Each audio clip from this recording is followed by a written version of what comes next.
Hey, this is Garrett Fry with the VFX Horde, and I wanted to do a quick video to show you how easy it is to get your DMP sitting into the plate for your VFX Horde shot. So every VFX Horde shot comes with a 3D tracked camera and some footage. So I'm going to do a really quick projection setup for you here. So I'm going to create a Proj 3D shader. I'm going to hook in my shot camera there, but I need to actually make this camera a projection camera, not just a shot camera. So I need to pick my projection frame. And since this is kind of my hero angle right here at the end of the shot, this is going to be my projection frame because this is what I'm going to be replacing right here in the center. So I'm going to do a frame hold. And this frame hold is going to be set to my projection frame. So that's 1091. And I need a scanline render node here. And so I'm going to copy my camera, plug them into here. This is the shot camera, of course, so it should not have a frame hold on it. And I'm going to create a reformat node. So this reformat node is going to force the scanline render to render at a certain resolution.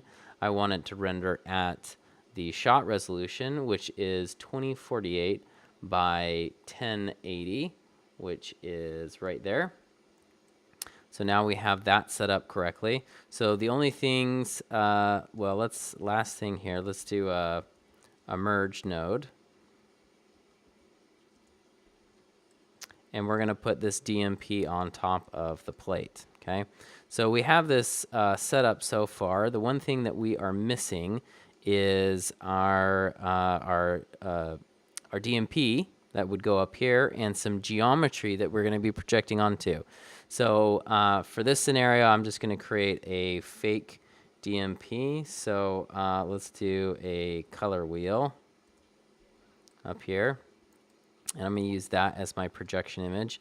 I may actually want to transform that guy down just a little bit. So if we look here, let's scale him down. So he's a bit smaller. Now I need some geometry. So if you take a look at this shot here, you'll see that it's a nodal camera move. So if you have, enrolled and participated in the projection bootcamp, then you'll know what that means, that the camera is not actually translating, it's rotating on a tripod.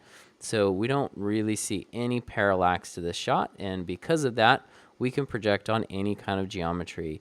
It could be a card, it could be boxes, it doesn't really matter what we have, but just for simplicity and ease, we can project onto a sphere. So I'm going to create a sphere here, plug them in there. So really, that is my projection setup. So once again, camera on a frame hold, my DMP, whatever that is, it'll come in. Proj 3D, you have projecting onto a sphere, you have your shot camera, scanline render, and a reformat node, which is forcing the scanline render to render at a specific resolution. And then you're merging A over B onto this plate here. So let's take a look at this in 3D. So if we were to take a look and click on that sphere, if we focus on that, we can see there is that little dot, that color wheel dot. Probably what is a good idea is just to increase the size of the sphere, just so it's far enough away to make sure that there's not actually any parallax. And let's take a look.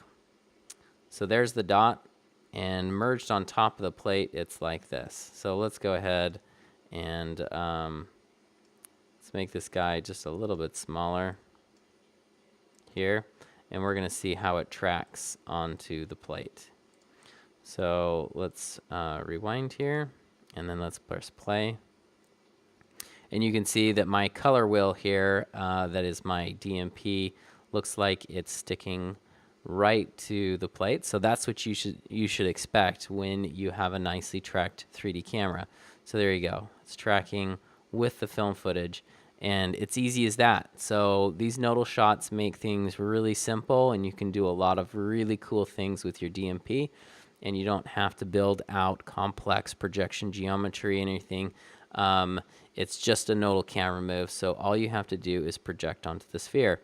The other things that you need to be aware of is that your projections here need to have overscan. So there again, if you have access to the Camera Projection Bootcamp, there's 3 or 4 different methods that I talk about in that course, talking about how to get overscan with your projection. So that's the overscan is the extra pixels that are on the outside of that go beyond the file size of your image, so that you can have a little bit of buffer or a little bit of room.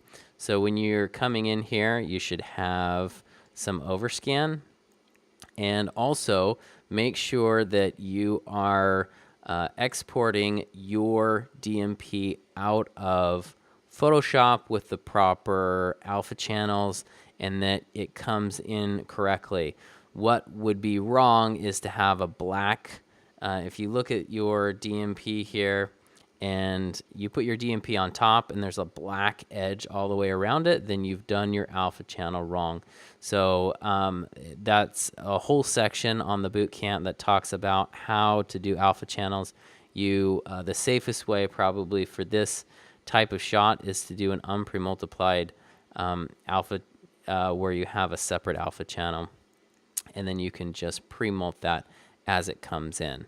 So I just want to show you that really quick. Super fast and easy to get your DMP integrated and fitting into the VFX Horde shots.